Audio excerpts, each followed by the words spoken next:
اور امین اس کا تو عملی ثبوت موجود ہے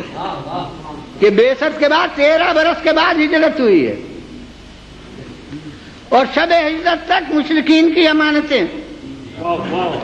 پیغمبر کے پاس تھیں، وہ کوئی مسلمانوں کی رکھی ہوئی امانتیں نہیں تھیں، مومنین کی امانتیں نہیں تھیں، انہی کی امانتیں تھیں جو جس میں مبارک پر پتھر مارتے تھے، جو اذیتیں دیتے تھے، اور انہی کی امانتیں شب ہجرت تک پیغمبر کے پاس موجود تھیں۔ اور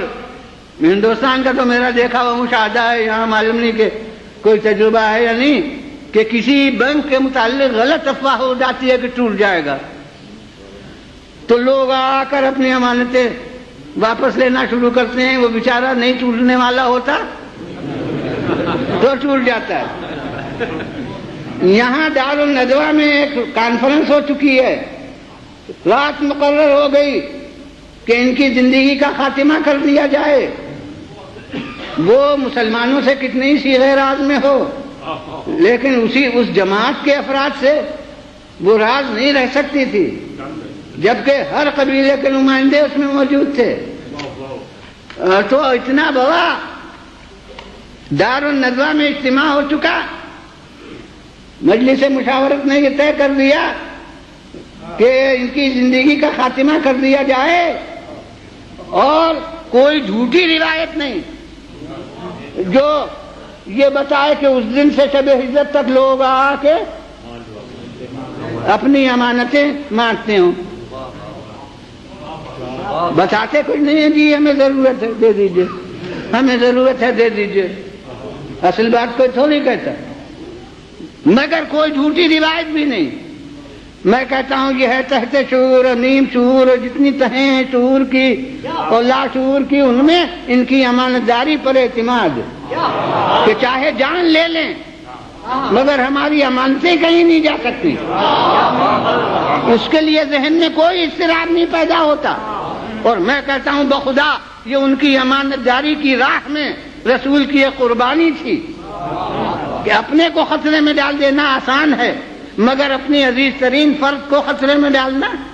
یہ بہت مشکل ہوتا ہے۔ خود جائیں اور ایک فرد کو جس کو پالا ہے، جس کو ابتدا سے پرورش کی ہے مثل اولاد کے، اور اسے چھوڑ جائیں، مگر یہ ان کی امانت داری کی راہ میں قربانی ہے کہ اگر جاؤں بھی تو امانتیں ایسے ہاتھ میں دے جاؤں کہ مشرکین بھی نہ کہہ سکیں کہ آپ نے غیر محفوظ ہاتھوں میں ہماری امانت دے دی۔ جتنا مجھ پر اعتماد ہے اتنا ہی جس پر اعتماد ہو۔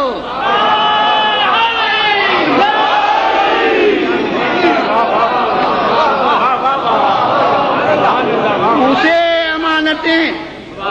سپرد کر کے جاؤں۔ میں کہتا ہوں اب تمام مسلمانوں کے لیے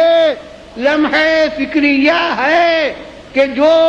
ایسا امین ہو کہ مشرکین کی امانتیں بغیر محفوظ ہاتھوں میں دیے ہوئے شہر نہ چھوڑے،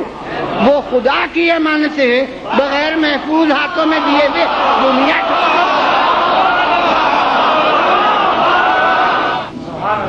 اب پیغمبر نے تو اسی لیے چھوڑا تھا،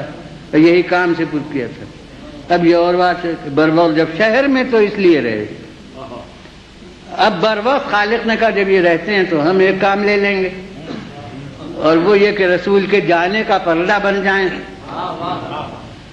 شہر میں رسول نے چھوڑا امانتوں کے لیے، وہ بستر پر لٹایا خدا نے، یعنی انہوں نے مشرکین کی امانتوں کا محافظ بنایا، انہوں نے اللہ نے رسول کی زندگی کا محافظ بنایا۔ صلوات بھیجیے اللہ۔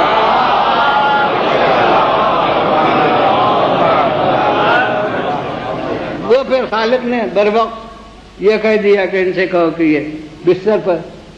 لیٹ رہے ہیں، اس کو تفصیل سے اس وقت نیت کرنا ہے، تو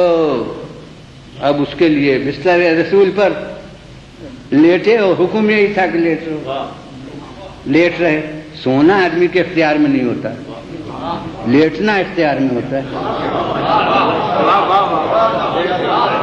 تو حکم سونے کا نہیں ہو سکتا، لیٹنے کا حکم ہو سکتا ہے۔ یہ تو نفس کی کیفیت سے متعلق ہے۔ اگر نفس مضطرب ہوگا تو جاگ کے رات کاٹے گا، اگر نفس مطمئن ہوگا تو سو۔